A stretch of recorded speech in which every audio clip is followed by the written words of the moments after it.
Well, here we are back in a cave on the banks of the Dordogne River in France, thousands of years ago. And there's plenty of hair, as you can see, on the gentleman, but no hat and no hairdo to speak of. That hair is really interfering with his business.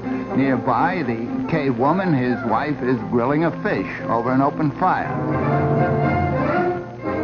Now, the caveman is very plainly bothered by that hair that is growing so plentifully on his head in all directions.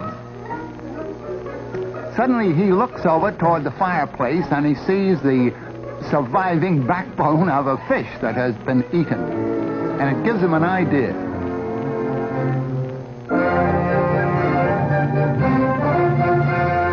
Now, I don't say that we have proof that this happened, but it could have happened, and some such original discovery must have been made.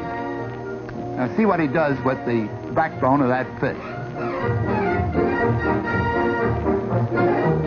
Puts up his hair as best he can and uses the backbone or part of it as a side comb to hold it in place. Let's imagine, at least, that that was the first hairdo. Now we slip forward a few thousand years to the time of the Babylonians in the Near East. See what kind of hairdos they had. Well, they not only curled their hair, but they curled their beards, too. It was a religious rite with them. Now we go over to the land of the Egyptians, about 2,500 years B.C., and notice a change. They shaved their heads completely, and they shaved their beards, too.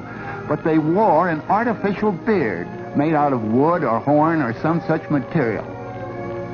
And the women, too, shaved their heads and wore wigs. Now, of course, we're talking about the aristocracy, the noble people and the rulers of those days, not the poor people. And here's an Egyptian woman with the kind of imitation hair or wig that was worn by the high-born ladies of those days. Another thing about the Egyptian women of those days was that the higher the headdress they wore, the more noble their blood was supposed to be. So you can see there was quite some competition among the ladies in a vertical way. Really getting high in some of these. Another peculiar thing was that when the princesses or queens acted in an official way, they too wore an imitation beard on their chins. Now we're coming forward to the Grecian days. And of course, we know all about these from drawings and paintings of the old days and written descriptions. And many of these pieces, by the way, are actual survivals of those periods and have been preserved in antique shops and in museums. This is the Greek style of hairdo.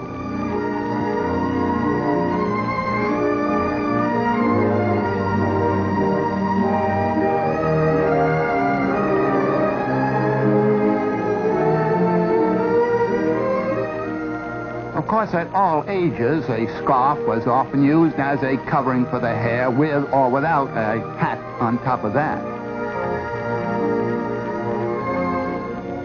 Now we're coming forward to the Roman days. There is a Roman painting, and a peculiar place for it. It's on the bald sconce of a Roman. And here we have one of the Roman ladies of the court of Augustus Caesar. And this is the kind of wig that she wore. A very dark wig. Now she sees her handmaiden there with a very blonde head of hair and plentiful, and she decides to change her mind and get a blonde wig. Whereupon the poor handmaiden has her hair cut off and made into a wig for the patrician Roman lady. Here we see her now with a blonde wig.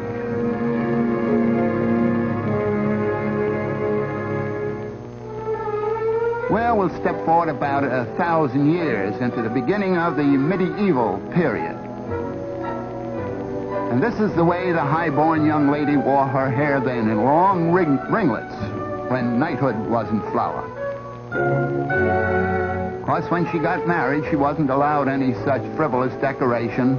Had to put her hair up in braids that were covered like this. Of course, the braids may not be quite as long as the covering would indicate.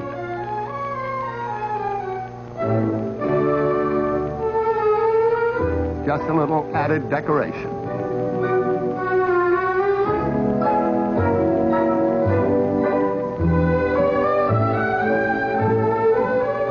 Just another example of the scarf wrap around. This young lady does not have a toothache or an earache. She is just increasing the wrapping around her hair on her head, and it gradually got to an exaggerated fashion. More and more of the face and hair were concealed until we got to this type, which became popular in Brittany, in France, hundreds of years ago. And then we had also in medieval days a sort of dunce cap idea. And once an idea was formed, why, they carried it out to the extreme. So here we have the double dunce cap, and even further the triple and quadruple dunce cap idea.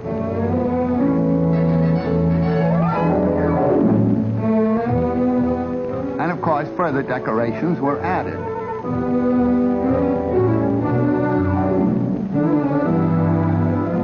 This is a millinery display of the medieval period. Now we come to what I call the antler type of hat. Looks something like the spread of antlers of a water buffalo or some African gazelle.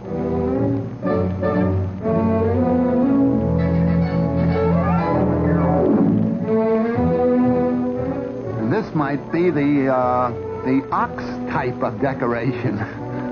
This was popular, by the way, in England, about the time of Ivanhoe and Richard the Lionhearted. Only for high-born ladies, of course. And then, of course, the men weren't going to be completely left out of the picture. Here's a gentleman with a tall vertical hat. And just in case of a change in the weather, notice that he has a different type of hat slung over his back.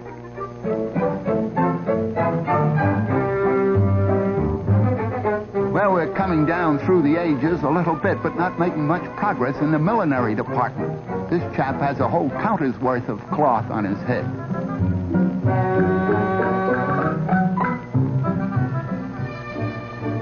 Now, this is on the neat side, but that hairnet is studded with precious jewels. In this case, it's the first cost and not the upkeep.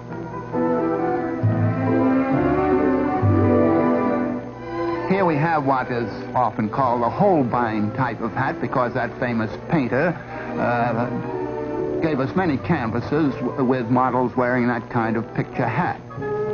But Franz Hals and other famous painters also gave us their studio portraits with the same type of millinery decoration. Here's quite a different type. The hat is small, but the beard more than makes up for it.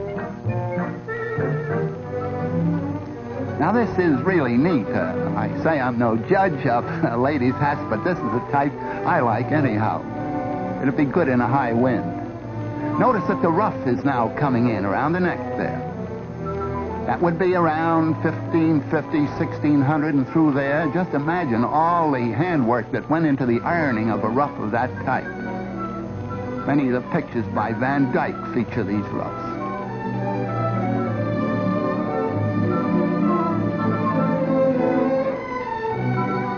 Here we're going into the vertical decoration again. You notice how it switches from the horizontal to the vertical and back again. High, low.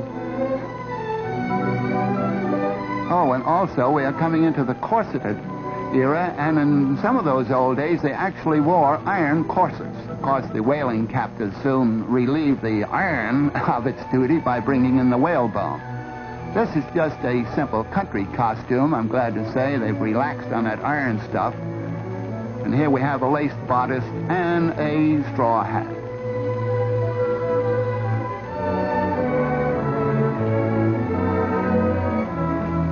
Now we're coming into the 17th and 18th centuries.